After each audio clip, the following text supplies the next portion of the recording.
BHK, 3 BHK, shops, restaurant, supermarket and commercial. Available for rent in Kolattur.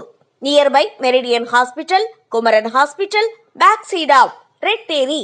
Please contact 9034555554. பிரபல நடிகை அபிநயாவுடைய தாயார் மறைந்திருக்கும் செய்தி தான் இணையத்தில் இப்போ ரொம்பவே வைரல் ஆகிட்டு இருக்கு.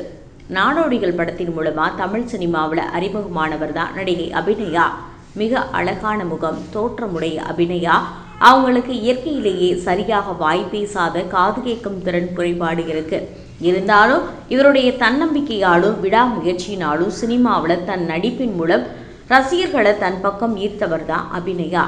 அது மட்டும் இல்லைங்க, இவரால் சரியாக வாய் பேச முடியாது என்பது நாடோடிகள் படம் வெளியான அதுக்கப்புறம் தான் எல்லாருக்குமே தெரியுமே.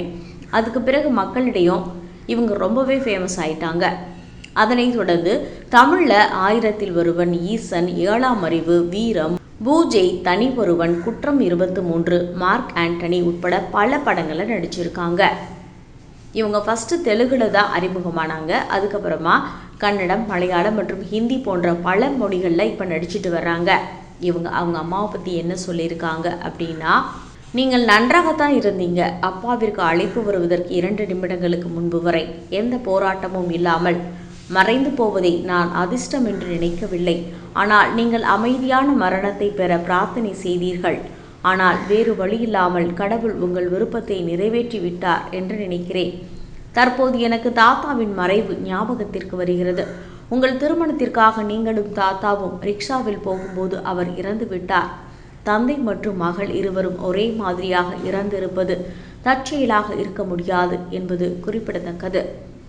என் வாழ்வில் அன்பை நான் இழந்து விட்டேன். நாம் இருவரும் பிரிக்க முடியாதவர்களாக இருந்தோம். நீங்கள் மிகவும் வெளிப்படையாக பரந்த மனப்பான்மையுடன் பேசி நகைச்சுவையாக விளையாடி முத்தமிட்டு கட்டிப்பிடித்து மிகவும் அன்பாக இருந்தீர்கள். இதை நான் எந்த குடும்பத்திலும் பார்த்தது இல்லை. என் கேமரால சிறந்த நடிகர்களில் நீங்களும் ஒருவர். அந்த நினைவுகளை நான் எப்போதும் நேசிப்பேன். நான் எப்போதும் உங்களை வணங்குகிறேன் அம்மா. நீங்கள் கடவுளுக்கு பயந்தவராக இருந்தீங்க.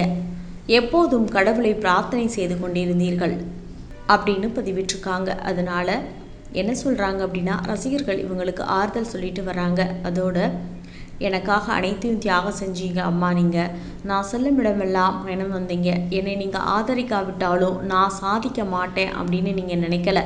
என் மறுபிறவி கிடைக்கும் போதெல்லாம் மீண்டும் உன் மகளாக இருக்க விரும்புகிறேன் அம்மா. உன்னை நேசிப்பது மட்டுமே எனக்கு இருக்கும் நிலையான விஷயம் அம்மா. நீங்கள் இல்லாத உண்மையை நான் ஏற்றுக்கொண்டேன். உங்கள் ஆத்மா சாந்தி அடைய வேண்டும். நன்றாக ஓய்விடுங்கள் என்று பதிவிட்டுள்ளார். தற்போது இந்த பதிவிற்கு ரசிகர்கள் ஆறுதல் தெரிவிச்சுட்டு வர்றாங்க. இதை பற்றின உங்கள் கருத்தை பதிவு பண்ணுங்க.